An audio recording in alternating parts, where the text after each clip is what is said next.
আমাদের টপিক চলছিল সূরাতুল বাকারা, কিন্তু প্রাসঙ্গিক আলোচনাক্রমে আজকে আমরা টপিকস নিয়ে গেলাম সূরাতুল ফুরকান, কোরআনুল মাজিদের 25তম সূরা সূরাতুল ফুরকান। আর ফুরকান শব্দের অর্থ হইল সত্য এবং মিথ্যার ভিতরে পরক্ষারী। বলেন না সুবহানাল্লাহ।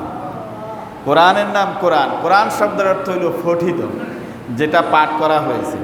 আচ্ছা, আল্লাহ পাঠানোর পর জিব্রাইলের কাছে আসছে, তো জিব্রাইলে পাঠ করছে না? তো জিব্রাইল পাঠ করার পরে আল্লাহর অগণিত ফেরেশতারা তো পাঠ করছেই, এরপরে এই কিয়ামত পর্যন্ত এটা পড়ার উপরেই থাকবে এবং এটা সত্যতি প্রমাণিত যে পৃথিবীর উপরে কোরআন মসজিদ ছাড়া অন্য কোনো কিতাব এরকম পড়া হয় না। আল্লাহু আকবার। এটা মুসলমানদের জন্য কি গৌরবের বিষয় নয় কি? অবশ্যই। এবং পৃথিবীর উপরে যত ধর্মগ্রন্থ আছে, এক একটা ধর্মগ্রন্থ যেমন তাওরাত, জবুর, ইনজিল, তারপরে যে ধর্মগ্রন্থগুলো ওগুলার পরিবর্তন হয়েছে, অ্যানয়েন্টমেন্ট করা হয়েছে, এটাকে সংযোজন করা হয়েছে, বিয়োজন করা হয়েছে। আপনার অবিকল, তারপরে ইঞ্জিন, এখন ইঞ্জিনের অবস্থানে নেই। তারপরে এই যে পরিবর্তন হয়েছে, কিন্তু আমাদের একমাত্র পবিত্র কোরআন কোনো পরিবর্তন নেই। আল্লাহ পাক এটাকে হেফাজত করেছেন পরিবর্তন থেকে। বলেন সুবহানাল্লাহ। আমরা মহামনিবের দরবারে শুকরিয়া আদায় করি আবারও আলহামদুলিল্লাহ। ফুরকান শব্দের অর্থ হলো সত্য এবং মিথ্যার মধ্যে পরককারী, অর্থাৎ সত্যকে সত্য হিসেবে প্রতিষ্ঠিত করবে আর মিথ্যাকে ধরাই দেবে। মিথ্যা থাকতে পারবে না, মিথ্যা কখনোই থাকা নয়। আমরা আরবি ভাষায় দেখেছি, আরবি সাহিত্যের একটা কথা আছে, কয়েকদিন কি আল সিদকু ইউনজি, সত্য কি হয়? চিরঞ্জীবী হয়। আল কিজবু ইউহলিক, আর মিথ্যা কি হয়ে যায়? ধ্বংস হয়ে যায়। আপনি পৃথিবীর উপরেও দেখবেন মিথ্যা যদিও কিছুদিন থাকে, পরক্ষণে এটা মিথ্যাটা কি মিথ্যার কারণে ও জাতি ধ্বংস হয়। আল্লাহ পাক কোরআনুল কারীমের ভিতরে মিথ্যাবাদীর ভিতরে আদ, সামুদ অনেক জাতির কথা উল্লেখ করেছেন। তারা আল্লাহর কালামকে বিশ্বাস করতো না ওই সময়কার। যেই তারপরে তাওরাত এসেছে, তারা তাওরাতের প্রতি বিশ্বাস ছিল না। ইঞ্জিন আসছে, ইঞ্জিনের প্রতি বিশ্বাস ছিল না। জব্বুর আসছে, জব্বুরের প্রতি তাদের বিশ্বাস ছিল না। নিজের মত এবং পথকে তারা বিশ্বাস করত, ওইভাবেই তারা জিন্দিগি যাপন করত, যার প্রেক্ষিতে তাদেরকে আল্লাহ পাক ধ্বংস করে দিয়েছেন। তাহলে মিথ্যা আল কিজবু ইউহলিক, মিথ্যা কি হয়ে যায়? ধ্বংস হয়ে যায়।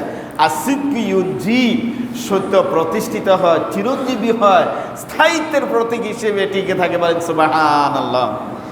তো এই জন্য কোরআন আমাদেরকে এসেছে সত্য মিথ্যার পার্থক্য উন্মোচন করার জন্য, মিথ্যাকে মিথ্যা হিসেবে ধরিয়ে দেওয়ার জন্য, আর সত্যকে প্রতিষ্ঠিত করার জন্যই কোরআনের আগমন। এই জন্য এর নাম হচ্ছে ফুরকান। বলেন সুবহানাল্লাহ।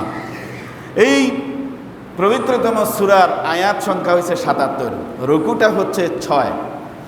আল্লাহ সুবহানাহু ওয়া তাআলা এই সূরার নামের যে তাত্ত্বিক ব্যাখ্যা বিশ্লেষণী, এটা নিগুড়ভাবে সূরা ফুরকান এবং মোমেন আরও অন্যান্য এই সূরার সাথে অর্থের সাথে তাফসীর কারকেরা বিভিন্ন রকমের এটাতে সামঞ্জস্যপূর্ণ পেয়েছেন। যেমন সূরা মোমেনের ভিতরে যেরকম মোমেনদের চরিত্র নিয়ে বর্ণনা করা হয়েছে, মোমেন কাদেরকে বলা হয়, মোমেন কারা, আল্লাহর তারপর খাস বান্দা কারা, সেম সূরা ফুরকানের ভিতরে আল্লাহ পাক ঘটনা এনেছেন। ৬৩ নম্বর আয়াতে আল্লাহ সুবহানাহু ওয়া তাআলা বলতেছেন, আল্লাহ রাব্বুল আলামিন বলেন, ওয়া ইবাদুর রহমানিল্লাযীনা ইয়ামশুনা আলাল আরদি হাওনা ওয়া ইযা খাতাবাহুমুল জাহিলুনা ক্বালু সালামা। আল্লাহ রাব্বুল আলামিন বলেন, রহমানের বান্দার কারা? ওই বান্দারাই তো রহমানের বান্দা যারা নিজেকে দাম্ভিকতা করে জমিনে পা ঠুকে চলে না, যাদের কাছে উচ্ছৃঙ্খল কোনো চরিত্র নেই, যারা মানুষের সাথে দাম্ভিকতা ভরে কথাও বলে না, নিজের চরিত্রকে নমনীয়, গ্রহণীয়, সহনীয় অবস্থানে রাখে, নিজের চরিত্র সব সময় সুন্দর অবস্থান, তৈরি করে, কখনো মাথা ঝাঁকি দিয়ে অন্যায় আচরণ করতে তারা অভ্যস্ত নয়। আর এরাই হচ্ছে ওয়া ইবাদুর রহমানিল্লাযিনা ইয়ামশুনা আলাল আরদি হাওনা, এরা জমিনে চলে, নমনীয় নত শিরে চলে। যেমন আমাদের নবী মুহাম্মদুর রাসূলুল্লাহ সাল্লাল্লাহু আলাইহি ওয়াসাল্লাম যখন চলতেন, কয় যে কি হাদিস শরীফের ভিতরে এসেছে, কয় মনে হয় যেন আল্লাহ রসুল পাহাড় থেকে নামতেছেন। আচ্ছা, পাহাড় থেকে নামতে মানুষের নজর কোন দিকে থাকে? নিচের দিকে থাকে না উপরের দিকে থাকে? নিচের দিকে থাকে না? একদম নমনীয় হয়ে রসুল স্বাভাবিক অবস্থায় সমতল জায়গায় হাঁটতেন, মনে হয় যেন রসুল পাহাড় থেকে নামতেছেন, এত নমনীয় নত যেন হয়ে হাঁটতেন। বলেন না সুবহানাল্লাহ। কিন্তু কাফেরদের বেলায় কখনোই নবীজি নমনীয় ছিলেন না, নমনীয় ছিলেন না। কাফেরদের বেলায় ছিলেন কি শক্ত বিধ্বস্ত, এবং কি বলছেন কোন কাফেরদের বেলায় তোমরা কখনো নমনীয় তা অনুসরণ করিও না, রাস্তার মাঝখান দিয়ে হাঁটো, তাদেরকে রাস্তার সাইডে জায়গা দাও। বলেন না সুবহানাল্লাহ। কারণ মুসলমান হলো কিসের জাতি? বীরের জাতি, তাকওয়া যাদের সাথে আল্লাহর সাথে সম্পর্ক।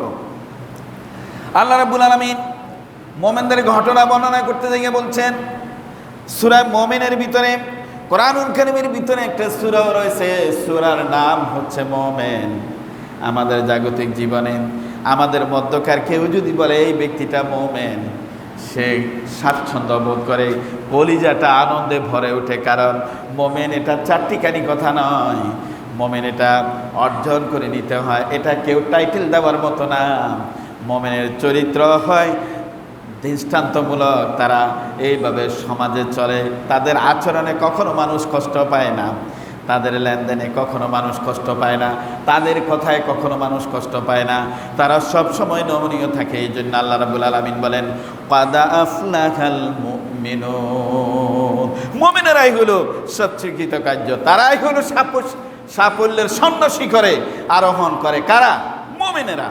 মুমিন সাফল্যের স্বর্ণ শিখরে আরোহণ করে, এটা কে বলছে? আল্লাহ পাক বলছে। আর কমিনেরা কি হয়? ধ্বংস হয়, ইতিহাসের আস্থা করে নিক্ষিপ্ত হয়। কমিন কখনো সমাজে মাথা জায়গায় চলতে পারে না। কমিনের ফেরাউনের বাচ্চা ফেরাউন, যদি ফেরাউনের বাচ্চা থাকে সে কি কখনো মাথা উঁচা করে দাঁড়াতে পারবে?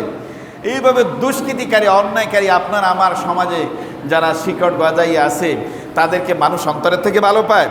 ভালো পায় তো ভালো পায় না, তো পায় না, বরং সমাজে প্রচলন করে দেয়, বলে জারুগার গতুন জারগো হয়েছে। কয় কি কয় না?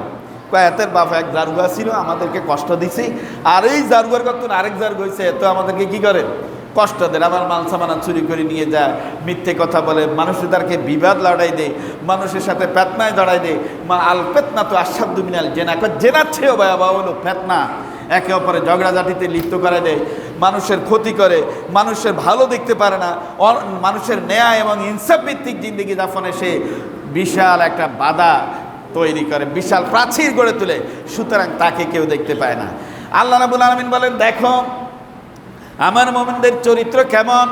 আমার মুমিনেরা হলো তারা সাফল্যের স্বর্ণ শিখরে আরোহণ করে, এবং ওয়াল্লাযীনা হুম আনিল লাগবি মুরিদুন। আল্লাহ রাব্বুল আলামিন বলেন ক্বাদ আফলাহাল মুমিনুন আল্লাযীনা হুম ফি সলাতিহিম খাশিউন। তারা নামাজের ভিতরে সব সময় ভীত সন্ত্রস্ত থাকে।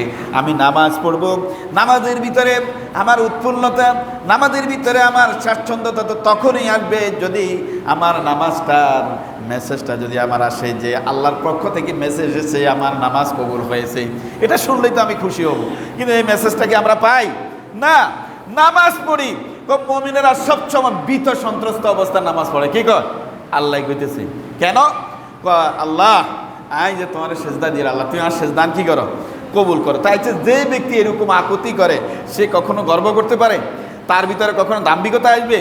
তার ভিতরে কোনো রকমের এই যে জাগতিক কোনো রকম হিংসার দেশ আসবে না? সে সবসময় নমনীয় থাকবে। আল্লাহ কয়েছেন কি কার এই বান্দাগুলো হলো মোমেন। মোমেন সিনার জন্য এই কোয়ালিটি, এই নমুনা। আল্লাযীনা হুম ফি সলাতিহিম খাশিউন। এরপর আল্লাহ রাব্বুল আলামিন বলেন ওয়াল্লাযীনা হুম আনিল লাগবি মুরিদুন ওয়াল্লাযীনা হুম লিফুরুজিহিম হাফিজুন ওয়াল্লাযীনা হুম লিযাকাতি ফাইলুন। আল্লাহ রাব্বুল আলামিন বলেন, দেখো তারা কখনো বুরাই কাজে পা বাড়ায় না, অন্যায় কাজে তাদেরকে দেখতে পাবে না, তারা ন্যায় এবং ইনসাফের উপর অটল থাকবেন, তারা সবসময় নিষ্ঠাবান হয়। মুমিনেরা কখনো খারাপ কাজে যায় না।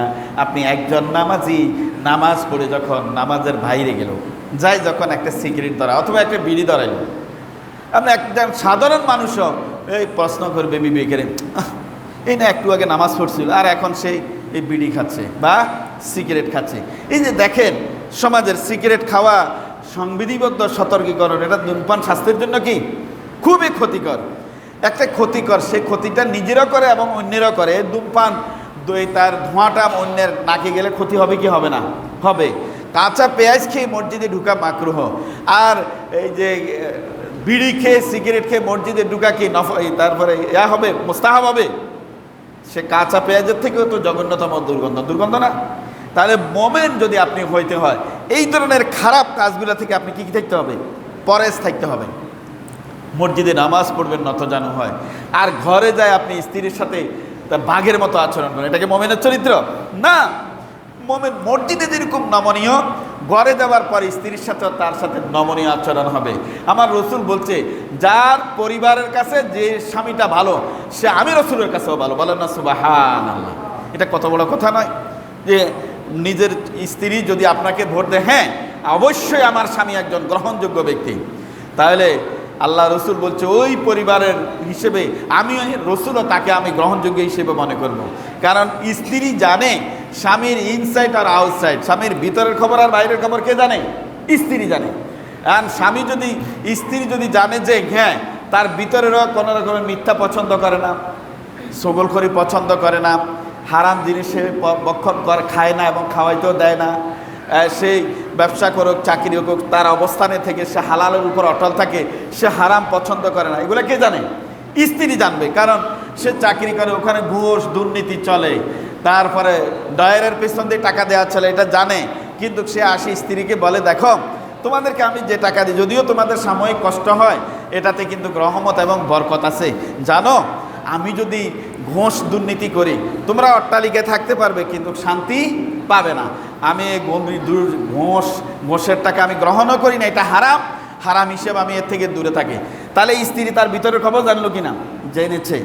জানার পর স্ত্রীর সাথে সে কথোপকথনীয় সবসময় নমনীয় ভালো আচরণ দিয়ে চলে, তাহলে ভিতরের সাইড সে ঘুষে নাই, দুর্নীতিতে নাই, হারামে নাই, অন্যায়তে নাই, মানুষের ক্ষতিতে নাই, এগুলা সে জানলো। আর বাহ্যিক দৃষ্টিতেও সে দেখলো যেন কি স্বামী হিসেবে সে গরণী, তার স্ত্রীর সাথে ভালো আচরণ করে, ফাড়াপড়শির সাথেও আচরণ করে ভালো, মা বাবার সাথেও ভালো আচরণ করে, ভাইদের হক সম্পর্কেও সজাগ থাকে। তাহলে ইনসাইড আর আউটসাইড দুইটা সাইডেই স্ত্রী অবগত থাকে। আর থাকার পর তখন স্ত্রী দিব্যি বলবে যে কি হ্যাঁ নিঃসন্দেহে আমার স্বামী একজন কিয়া ভালো মানুষ। এবং কি কেউ যদি কোনো মহিলা কোনো পুরুষ আছে যদি স্বামীকে অপবাদ দেয়, সাথে সাথে সে কঠোর হস্তে সেটাকে কি করবে? প্রতিবাদ করবে, বলবে না আমার স্বামী ওরকম না, তোমরা জয় বলো, আমি চিনি তাকে। আর যদি 2 নম্বরই থাকে স্বামীর কাছে, স্ত্রীও না মনে হয়ে যায়, কয় না এদের অভ্যাসে খারাপ, এতে চুরিও করে, এই হাতে ঘুষ দুর্নীতিতেও আছে, এতে আলোগতে চলে, তারপর 2 নম্বরই করে, তো এতে বাইরে চলবে কেন? কয়নি এরকম না, কয় না। এই কওয়াটাতে আপনার মোমেনের সার্টিফিকেটটা আপনার ছুড়ে যায়, মোমেন সার্টিফিকেট আর থাকে না। আপনি যদি ভালো আচরণ নিয়ে চলেন, আপনাকে লোকে যেরকম ভালো বলবে, অনুরূপভাবে আপনার ঘরেও কি করবে? ভালো বলবে। এই জন্য আল্লাহ রাব্বুল আলামিন বলেন, তারা হবে ওয়াল্লাযীনা হুম আনিল লাগবি মুরিদুন, তারা কোনো খারাপ এবং অন্যায় কাজের ভিতরে তাদেরকে দেখতে পাওয়া যাবে না। তারা সদা সর্বদা ভালো কাজ করে, ভালো কোয়ালিটিপূর্ণ কাজগুলো করে, নমনীয় কাজের ভিতরে থাকে। এই জন্য আল্লাহ রাব্বুল আলামিন তাদেরকে সব সময় মোমেন হিসেবে কোরআন কারিমের ভিতরে তাদেরকে স্বীকৃতি দিয়েছেন। তাদের যখন তাদের ইজ্জতের বেলায় তারা ইজ্জতের চরিত্রের হেফাজত করে, কখনো দুচ্চরিত্র হয় না, তারা সমাজের ভিতরে কখনো দুচ্চরিত্রমূলক কোনো কাজকে উৎসাহ দেয় না, সঠিক নমনীয়তার ভিতরে থাকে। জাকাতের বিধান আসলে পরে তারা জাকাতের বিধানটাও যথাযথভাবে পালন করে। বলেন সুবহানাল্লাহ। আর এই সূরা ফুরকানের ভিতরে আল্লাহ রাব্বুল আলামিন বলেন, ওয়া ইবাদুর রাহমানিল্লাযীনা ইয়ামশুনা আলাল আরদি হাওনা ওয়া ইযা খাতাবাহুমুল জাহিলুনা ক্বালু সালামা। রহমানের বান্দা তো তারা যারা নমনীয়ভাবে চলে, অন্যায় করে না, অন্যায় আচরণের পথে পা বাড়ায় না। এই ব্যক্তিদেরকে কেউ যদি আসে তাদের সাথে ঝগড়া লিপ্ত হতে চায়, ভালো মানুষদের সাথে, কোয়ালিটিপূর্ণ নারী এবং পুরুষদের সাথে কেউ যেন ঝগড়া করতে যায়, তখন তাকে বলে সালাম, আসসালামু আলাইকুম, তোমাকে আমি সালাম, তোমার সাথে আমি ঝগড়ার করার মতো ওই মন মানসিকতা আমার নাই। আছে না এরকম? আপনার পাড়ার ভিতরে দেখবেন অনেক মহিলা আছে, ঝগড়াঝাটিতে আসলেই চোখের পানি ফেলে আর বলে যে কি বাবুরে আর দ্বারা সম্ভব না, এগুলা সহ্য করতে পারি না, আমার এটা আমি পারি না। আবার কেউ আছে যে পুরুষের সামনে দাঁড়িয়েও আগ্রাসী হয়ে অনেক মহিলা নাচানাচি করে, ঝগড়া করে, বিবাদ লাগায়, একে অপরে ফেতনার ছড়ায়। এই ফেতনাবাজ নারী এবং পুরুষদেরকে আল্লাহ রসুলও পছন্দ করতেন না, এবং তাদেরকে মমিনা এবং মমিনও তাদেরকে সার্টিফিকেট তারা পাবে না। মমেনা সার্টিফিকেট পাইতে গেলে ওই নারী মোমেন পুরুষের মতোই নমনীয় এবং ভদ্রচিত আচরণ দিয়ে চলবে, সে কখনো আগ্রাসী হবে না, পর্দার অভ্যন্তরে থাকবে। দেখুন না, আপনার হরিণ তো পৃথিবীর উপরে অনেক জাতের হরিণ আছে, আছে কিনা নাই? কিন্তু মৃগনাভি কি সব হরিণের ভিতরে আছে? যদি আপনি মৃগনাভি তো চিনেন, কস্তুরী অর্থাৎ সবচেয়ে মূল্যবান দামি জিনিস হলো, মানে এই সামান্য মৃগনাভি যদি এখানে কাউকে না দেয়, যদি এই মসজিদের দাঁড় দিয়ে যদি অন্যত্র নেই, এই পুরা জায়গাটা বিমোহিত হয়ে যাবে। বলেন না সুবহানাল্লাহ। এটা একটা, আমরা যে আতরের সবচেয়ে উৎকৃষ্ট জাত হলো মৃগনাভি, বলেন না সুবহানাল্লাহ। এটাকে মানুষকে কি করে, বড় বড় রাজা বাচ্চারা এগুলো ব্যবহার করে।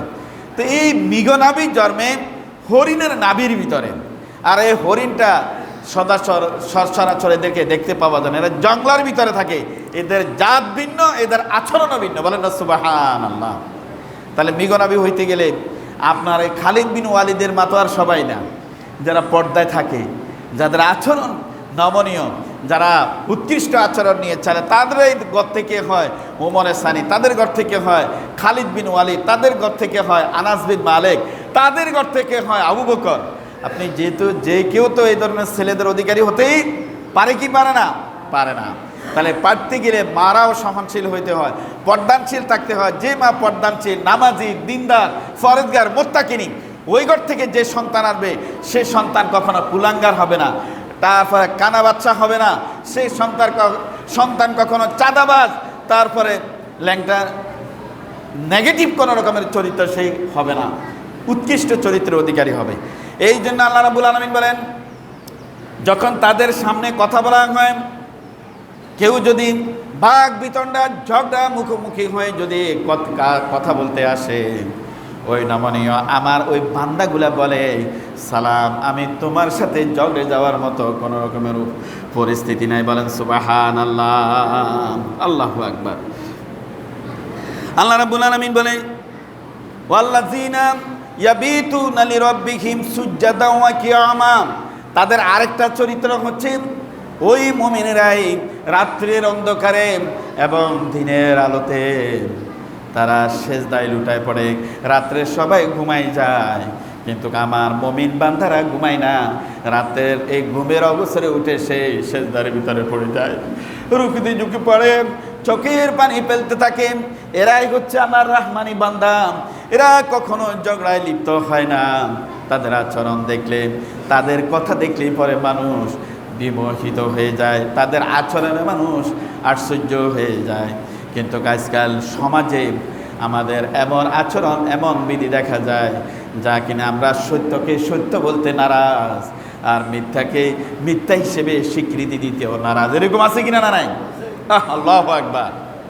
আমরা এমন কথা আমরা দিব্যি, যে কাজটা, যে অন্যায়টা হয়, এই অন্যায়ের স্বীকৃতি আমরা দেই না, যার প্রেক্ষিতে আমাদের উপর অধঃপতন আসে। আমরা যদি খোলাসা করতে যাই, যেমন আমরা গত জুমায় আমরা আলোচনা করছিলাম, তারপরে অনেকেই একটা কেন্দ্রিক হয়তো আমার উপর মনে কষ্ট গিয়েছেন যে এই যে হুজুর তারপরে মুনাজাতে নাম মেনশন করেন নাই। আজকে আমি কিছু কথা বলতে চাই, ওই প্রসঙ্গে কিছু কথা বলবো আপনাদেরকে। যে ভাইয়েরা হয়তোবা বলছেন যে আপনি নাম নেন নাই কেন, নাম অবশ্যই যার অন্তর থেকে নাম আসে, অন্তরে নাম বলা লাগে না। ওই দিন তো আমাদের আল্লামা দিলওয়ার হোসেন সাইদি সাহেবেরও মৃত্যুবার্ষিকী ছিল না, 14 আগস্ট তিনি মৃত্যুবরণ করছেন। তা আমি তো ওই দিন আল্লামা সাইদি সাহেবের নামও নেই, মুনাজাত করছি সবার জন্য ইন্ডিভিজুয়াল। আল্লাহকে যে যার অবস্থানে দোয়া চেয়েছেন প্রত্যেকের জন্য দোয়া করি। অনেক সময় হয়তোবা আমাদের মনের অগোচরে বা খেয়ালের তারপরে অবহেলা না, হয়তোবা খেয়াল থাকে না, হয়তো নাম মেনশন করে না। আল্লাহ রসুল সাল্লাল্লাহু আলাইহি সাল্লাম বলছেন, মানুষের বাহ্য দৃষ্টি দেখো না, তার অন্তরের জজবাকে কদর করো। কি করো? তার অন্তরের জজবাকে কদর করো। দোয়া আর দোয়াও মক্ষুল ইবাদা, দোয়া করার জন্য অবশ্যই এটা কর্তব্য।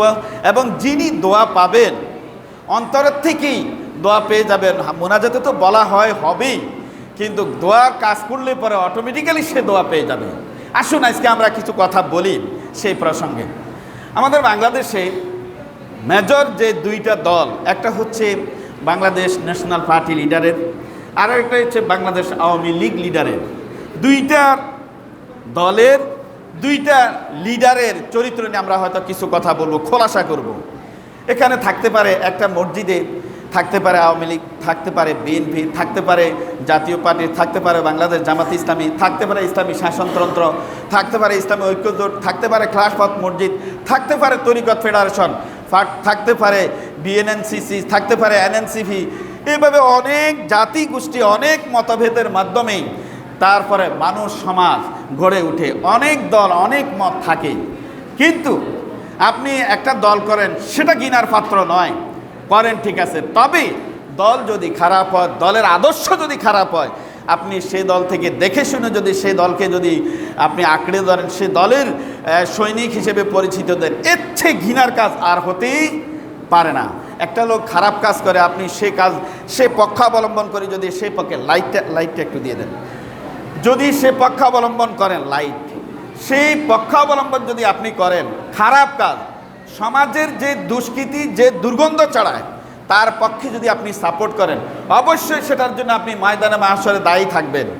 সমাজে যদি সে ইনসাফ ভিত্তিক সমাজে ভালো কাজ করে, কোয়ালিটিপূর্ণ কাজ নিয়ে চলে, অথচ আপনি সেই তারপরে ব্যক্তির পক্ষ অবলম্বন করলেন না, আপনি একজন চোরের পক্ষ অবলম্বন করলেন, অবশ্যই নিঃসন্দেহে আপনি ময়দানে মাহশরে এটার জন্য আল্লাহর কাছে জবাব দিতে হবে কি হবে না?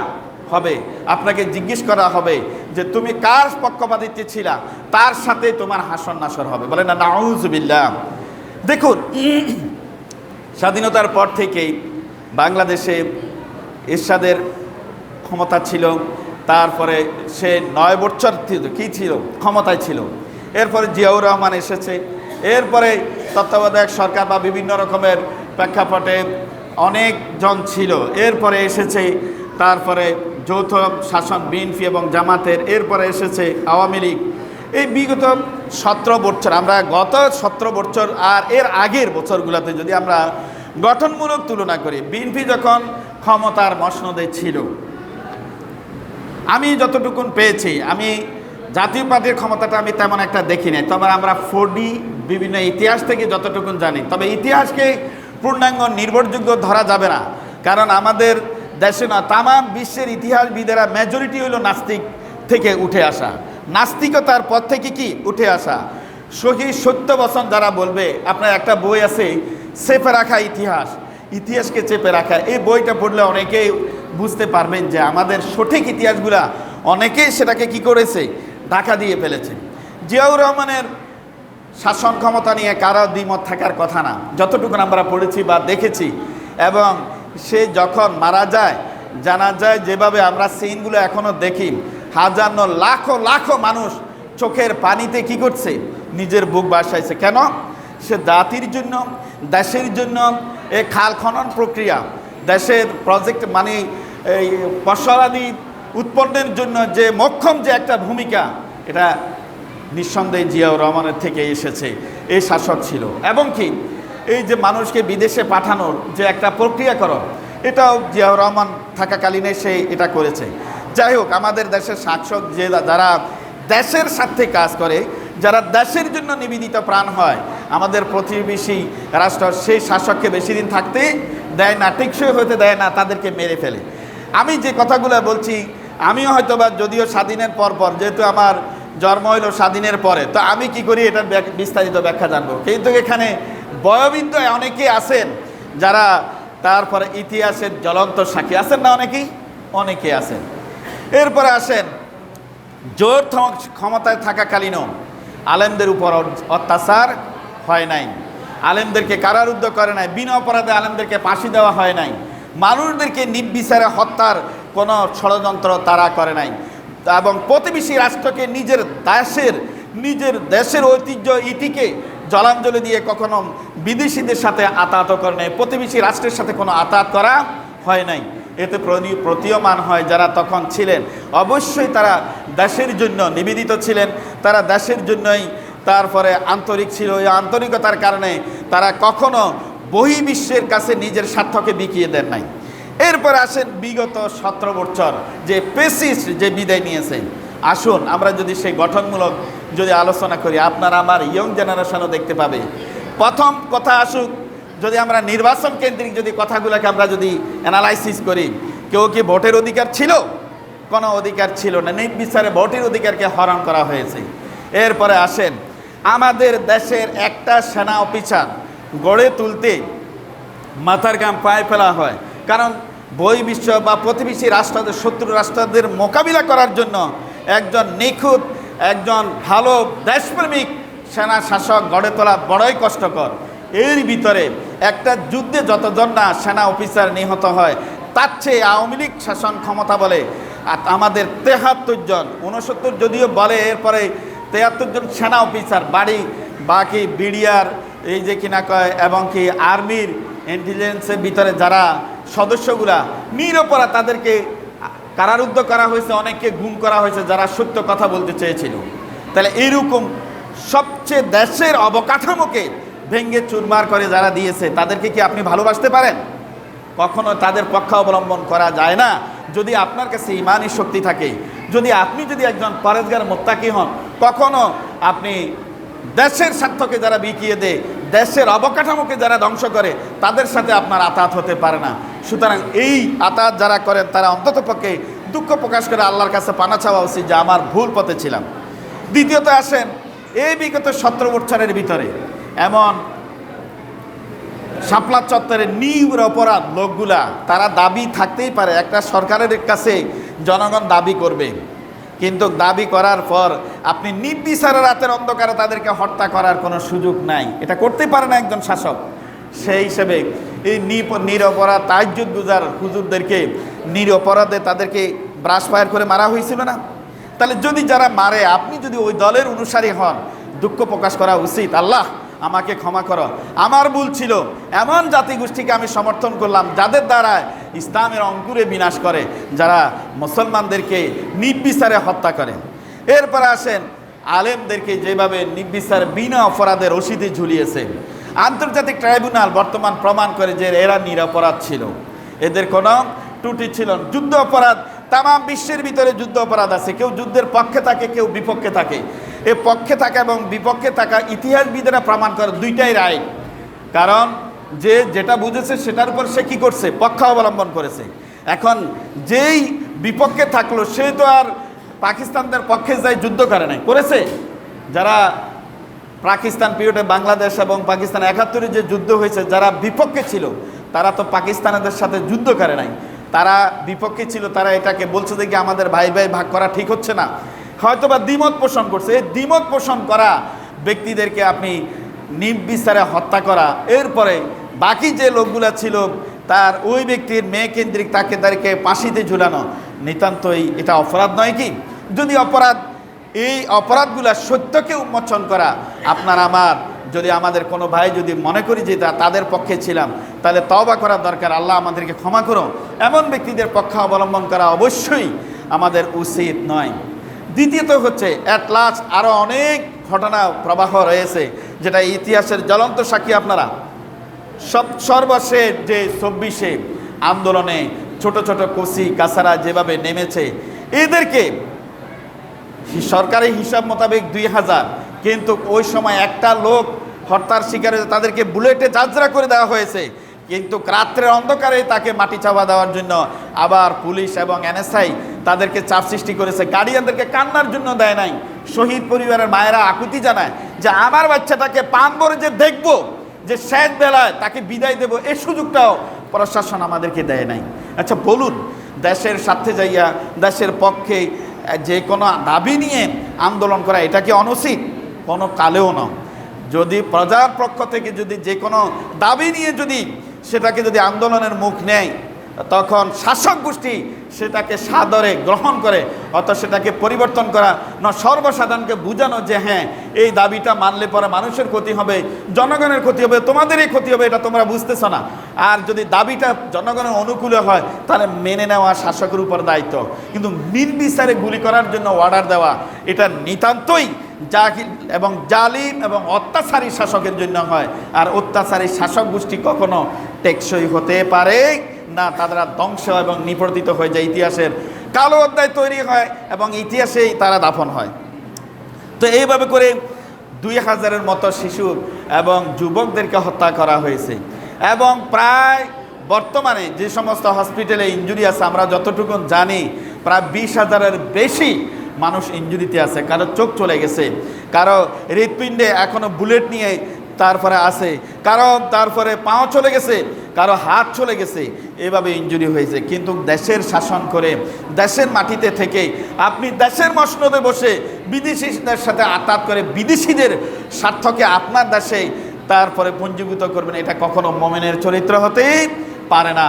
সুতরাং নির্দ্বিধায় বলা যায় যে তারা নিতান্তই জালিম ছিল, তারা তারপরে ইতিহাসের কালো অধ্যায় রচনা করেছে। এই জন্য আল্লাহ পাক তাদেরকে ধ্বংস করেছে এবং করবে ইনশাআল্লাহ। আল্লাহ চাইতো তাদের পক্ষাবলম্বন আমরা যারা করি না বুঝে আমরা তওবা পড়ে আল্লাহর কাছে পানা চাই যে আল্লাহ আমরা ভুল করছি। এমন নাজ্জাসী ব্যক্তিদের পক্ষাবলম্বন করা আমাদের উচিত নয়। টাকা আসবে, টাকা যাবে, সম্পদ আসবে, সম্পদ যাবে, কিন্তু ঈমান চলে গেলে সেই ঈমান খুঁজে পাওয়া যাবে না। সে ঈমানের দায় আপনি তারপরে আল্লাহর দরবারে জবাবদিহি করতে হবে। আসুন আমরা মোমেনের চরিত্র গ্রহণ করি। আমরা তারপরে বেগম খালেদা জিয়া সে আগেরকার ক্ষমতায় থাকাকালীনও আলেমদের উপর নির্যাতন করে নাই, আলেমদেরকে আয়নাঘরে রাখা হয় নাই, নির্বিচারে কাউকে ফাঁসি দেয় নাই। দেশের সাথে তার ছেলেকে তারপরে হত্যার মুখে ছেড়ে দিয়েছেন। তার দ্বিতীয় ছেলে এখন যিনি জীবিত আছেন তিনিও অনেক রসায়নের শিকার হয়েছেন, এরপরও দেশের মাটিতে তিনি আছেন। তিনার জন্য দোয়া করাটা আমাদের জন্য তারপরে কষ্টকর হবার প্রশ্নই আসে না। তিনার জন্য দোয়া করাটা মানবিক কারণে প্রত্যেকের অন্তর থেকে দোয়া আসবে। যারা ইসলামিক শাসনকে মঞ্জুর করে, ইসলামিক শাসনের উপর স্থিতিশীলতা থাকে, দেশের স্বার্থের উপর যাদের জলাঞ্জলি, আল্লাহ পাক তাদেরকে যুগ যুগ ধরে তাদেরকে হেদায়েত দান করুক, তাদেরকে হায়াত দান করুক, তাদেরকে সম্মানিত করুক। এই দোয়া আমরা সর্ব অবস্থায় সর্বসময় সর্বমুহূর্তে আমরা করতে প্রস্তুত। তবে যারা নাজ্জাসী, যারা দেশের স্বার্থকে জলাঞ্জলি দেয়, যারা দেশের স্বার্থকে বিদেশের হাতে তুলে দেয়, তাদের উপর যুগ যুগ ধরে মানুষের অভিশাপ, চির অভিতাপ এবং তাদের উপর ধ্বংস নির্যাতিত আল্লাহ পাক আমাদের প্রত্যেককে বোঝার তৌফিক দান করুক, ওই অনুয়াফাতে আমাদের চলারও তৌফিক দান করুক। সবাই আমিন বলি। ওয়া মা আলাইনা ইল্লাল বালাগ।